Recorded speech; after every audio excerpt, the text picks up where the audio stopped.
about proxy war. Jadi jangan kita dibikin konflik. Oh, Gatot nyampaikan proxy war, dia salah. Kapan dia jadi guru militer? Kapan dia belajar militer? Hati-hati loh, di Indonesia ini banyak jenderal yang bernasib baik, tapi belum tentu berkualitas baik. Buktikan apa karya dia. Makanya dia juga salah memberikan itu sebagai seorang panglima tanpa dicek dulu. Harusnya dengan opini dari pemerintah untuk meniadakan informasi tentang Israel. Saya sangat yakin sekali dari pemerintah Indonesia atau ada orang di dalam pemerintahan Indonesia yang punya kuasa untuk menghilangkan informasi yang benar tentang Israel dan menggiring media untuk melakukan pembodohan kepada publik. Itulah sebabnya dari YouTube saya tiba-tiba di strike. Dari tadi kita nggak ada ngomong hal-hal yang tidak baik. Semua kita hanya menyampaikan, bahkan judulnya pun tadi kita cukup bagus, media Indonesia berdusta tentang Israel. Nah, dan nampaknya benar-benar ketika kita sedang mau cerita yang benar, lalu langsung di strike.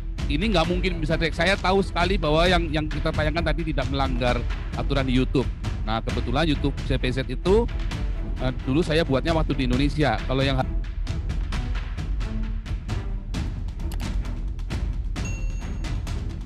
kita tidak bisa membahas ini. Ini konflik di sana, ada yang bilang konflik wilayah, ada yang bilang konflik agama. Tapi kakak manusia ini siapa yang menciptakan? Tanah itu tanah siapa? Kalau Tuhan bilang itu tanah buat orang Indonesia, ya orang Indonesia bagaimana? Nah ini masalah itu ya, masalah yang terjadi di sana sudah proxy war, ditambah lagi konflik ya sesama bangsa Palestina sama ya sesama bangsa Palestina aja konflik kok. Sesama bangsa Israel juga konflik. Lihat Yahudi juga nuntut kan? Maki-maki dia. Bubarkan aja pemerintahan Israel. Tapi Yahudi yang mana ini? Bingung juga saya. Nah, di samping proxy war, ditambah namanya konflik among the people by proxy. Jadi di sana memang multi kompleks lah, multidimensi. Kalau kita sekarang ini nggak ada proxy war. Siapa yang punya kepentingan di belakang kita? Karena kita katanya non-blok, tidak blok timur, tidak blok barat. Bebas dan aktif. Jadi kita nggak ada, kan tidak pernah kita minta pertolongan. Tetapi kalau sudah kepepet, minta tolong juga. Ya sama dulu. Ya kepentingan kita perang apa? Perang Trikora. Ada kepentingan negara lain di sana, tapi ada kepentingan Rusia juga. Kenapa Rusia memberikan senjatanya semua? Lihat tahun 63, 65, semua senjata tentara nasional Indonesia datangnya dari Rusia. Mulai pesawat tempur, kapal perangnya, termasuk meriam-meriamnya, semua dari Rusia. Nah itu. Nah tolong dibawa. Ketika kita konflik sama negara komunis, Amerika di belakang kita, senjatanya M16, F-16, semua Hercules dari Amerika.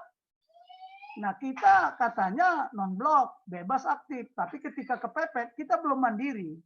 Makanya kita belum merdeka dan belum berdaulat. Bersatu aja belum. Tambah lagi situasi sekarang ini, makin gak karuan-karuan bangsa ini, terpecah-pecah. Mindsetnya udah terpecah. Hati-hati, ini yang saya bisa jawab. Tolong ya, besok saya tayangkan. Ini soalnya saya harus ngambil kamus militer ini. Tapi kalau bisa cari kamus militer, what does it mean about proxy war? Jadi jangan kita dibikin konflik. Oh, Gatot nyampaikan proxy war, dia salah. Kapan dia jadi guru militer? Kapan dia belajar militer? Hati-hati loh, di Indonesia ini banyak jenderal yang bernasib baik, tapi belum tentu berkualitas baik. Buktikan apa karya dia. Makanya dia juga salah memberikan itu sebagai seorang panglima tanpa dicek dulu. Harusnya, akhirnya apa? Semua kita berperang gara-gara terminologi yang salah. Ya. Itu bukunya pun saya simpan. Aduh, gimana ya adik-adik saya ini? Kok menyampaikan definisi tidak membahas dulu? Sekarang saya tanya, di Indonesia ini terjadi proxy war atau konflik among the people by proxy? Nah, proksinya ini disebabkan oleh apa? Bisa gara-gara suku, bisa gara-gara, pokoknya SARA itulah yang dijadikan konflik kita. Nah, tetapi sekarang pertanyaan, tadi ada Cina mengeluarkan aturan. Siapa turunan Cina yang memerlukan visa khusus? Sudah dikeluarkan. Mereka udah berarti apa? Ada tanda-tanda. Jangan-jangan chaos. Bacalah tadi di apa? Di mana di berita kalau nggak salah. Ya. Nah, ini yang begini-begini ini kita udah perang. Nah, Bu Munik, ya kita ini bukan perang informasi, tapi peperangan informasi. Information warfare. Tolong dibedakan. Information warfare. Kalau perang informasi definisinya, tapi pelaksanaannya information warfare.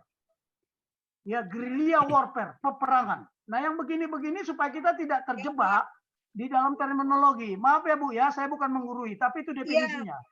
Oke Ya, ya, terima kasih Pak paradigmanya. Jenderal. Oke, Ya. kalau namanya peperangan informasi, kita nggak bisa membatasi, tergantung kekuatan teknologi kita. Teknologi apa yang digunakan? Ya teknologi peperangan informasi.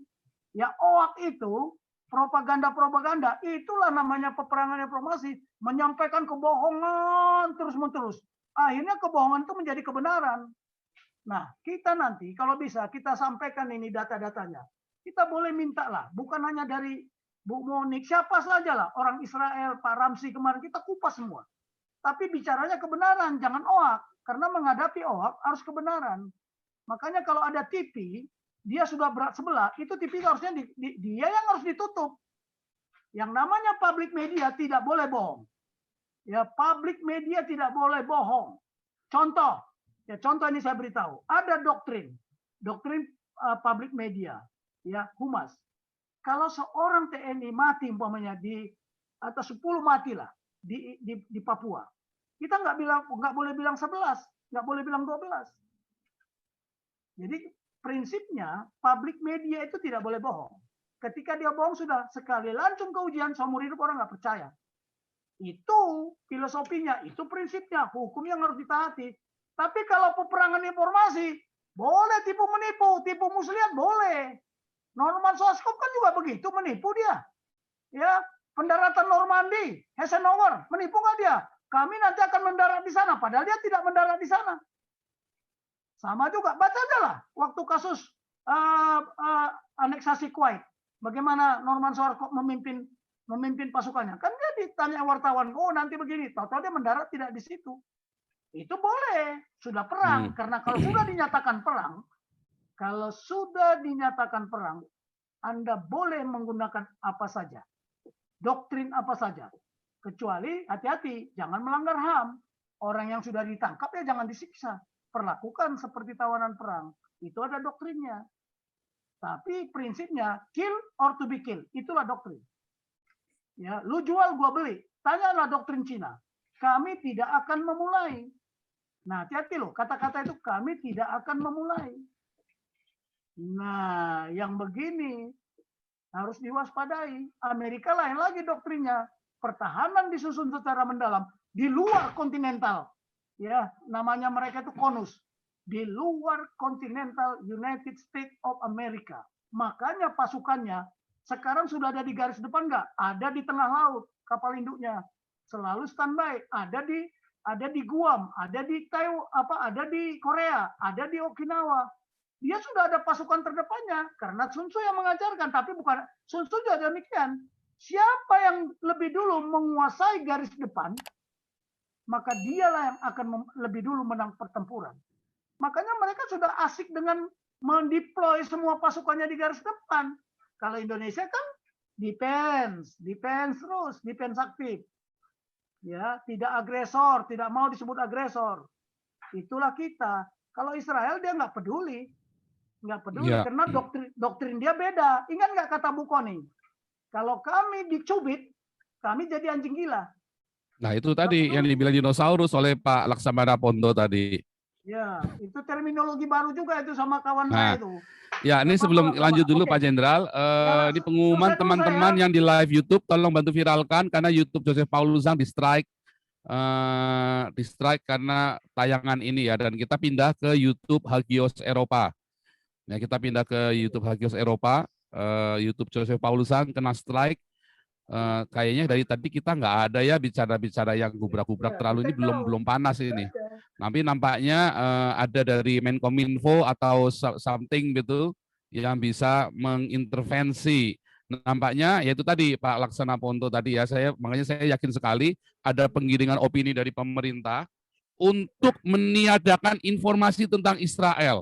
Saya sangat yakin sekali dari pemerintah Indonesia atau ada orang di dalam pemerintahan Indonesia yang punya kuasa untuk menghilangkan Ya, kalau Agias bilang, informasi yang benar tentang Israel dan menggiring media untuk melakukan pembodohan kepada publik. Itulah sebabnya dari YouTube saya tiba-tiba di strike. Dari tadi kita nggak ada ngomong hal-hal yang tidak baik. Semua kita hanya menyampaikan, bahkan judulnya pun tadi kita cukup bagus, media Indonesia berdusta tentang Israel. Nah, dan nampaknya benar-benar ketika kita sedang mau cerita yang benar, lalu langsung di strike. Ini nggak mungkin bisa strike. Saya tahu sekali bahwa yang kita tayangkan tadi tidak melanggar aturan di YouTube. Nah, kebetulan YouTube CPZ itu dulu saya buatnya waktu di Indonesia. Kalau yang Hagios Eropa ini saya buat di Eropa. Ya, jadi memang ada sesuatu yang salah yang saya yakini. Ini pasti ada yang salah, something wrong di atas sana itu ya. Silakan Pak Laksamana Ponto untuk menanggapi pertanyaannya Pak Gajah Mada tadi mengenai proxy war-nya Iran dengan Amerika tadi. Harus dinyalakan dulu ini ya.